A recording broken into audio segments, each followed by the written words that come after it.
you start boxing and kickboxing, you start learning how to turn your mind off to the other things in your life, and you're there for the moment.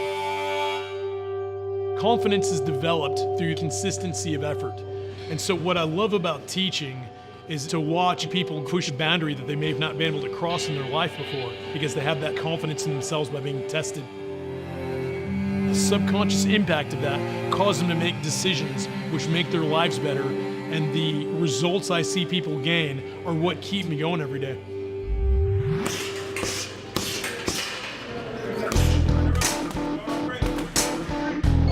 Hey, so we got one more little 2-minute round. All right, let's do it, rope time. This gym was something I wanted to create my entire life.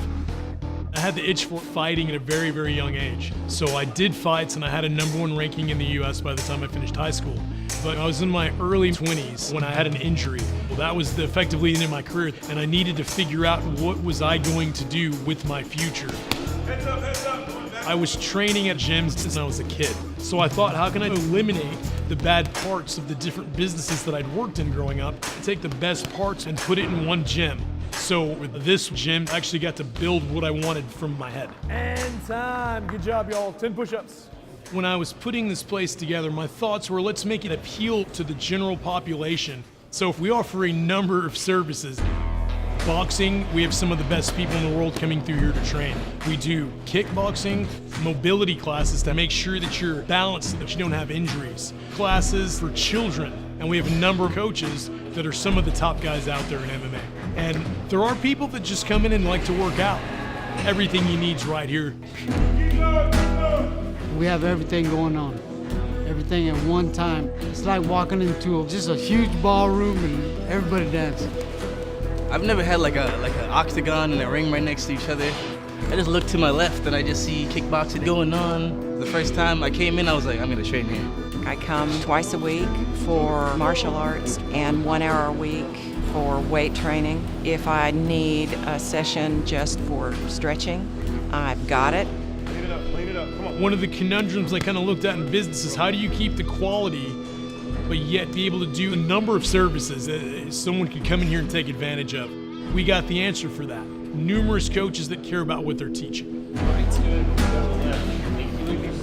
When I picked the coaches that are here, my first thought was I wanted to find people that I thought at some point would be better than me. These are people that are committed to what they do. So helping people, whenever you see someone, when they have something that's really bothering them, or it's like you've been there before too, I love seeing that, like that switch go off. Like I love those moments. One of the biggest components about being a good coach is having respect and having empathy. Understanding what someone that's just started feels like when they come to train. Here, there's been a larger presence of women, which has been so awesome. So I have a lot of girlfriends who are like, I want to get into boxing, but I think it's a guy's thing. So it's nice to have like female people to train with and people to teach you. You're gonna do things at your own level. Wherever you're at, we're gonna be able to compensate the technique that you're using to something that's gonna be able to suit you and keep you safe. Feet together, hands out to the sides, let's bow, hoops. All right, so the first thing I do for people that walk in here is I congratulate them because the heaviest piece of equipment in the gym is the front door. So once they lift that, they're in. But I know that a lot of people are intimidated to try this.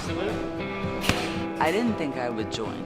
I had too many excuses. I had a crushed ankle, fibromyalgia. 30-some years old, never boxed in my life. That's an intimidating thing to walk into a boxing gym. I was afraid that I was going to stick out like a sore thumb because there are serious people in here. But I quickly realized, no, there are no mistakes, and it's okay. I'm a child psychologist, and I have a lot of young adults and adolescents that have a lot of anger. Once I was recommending it to other people, I decided I needed it as much as they did. I'm soon going to be 70 years old, and I want to be all I can be for the rest of the time that I have. I wanted my son to have better discipline. I see my son becoming better and better just as a person. He's more focused, he's more in control emotionally, and he loves it. The emotional control is something that I'm actually after personally, and it's had a profound effect on me for sure.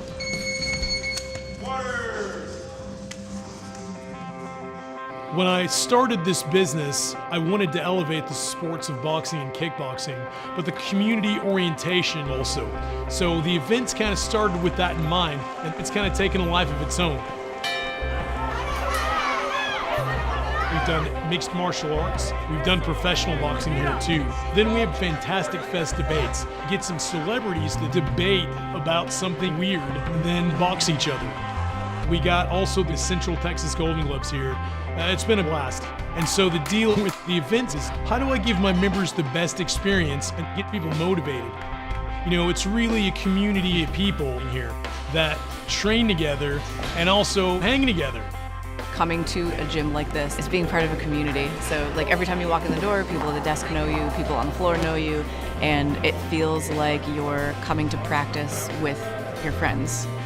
There's people that you would have never met or talked to in the streets, but you come into the gym and hey man, how you doing today? I think we tend to pair off with people who come from the same kind of backgrounds and, you know, grew up in the same neighborhoods. And this place is such a departure from that. And, you know, I've gotten to know all these guys really well. I can't say that there's any one thing that I'm most proud about in business, you know, but I do say this. It's very much a blessing to see people grow, maybe having more energy at your job, you know, having a better disposition around your friends. And, you know, I hope at some point there's a life or two that I might have changed. And, you know, I hope that some other people might in turn bestow those on the others that are around them.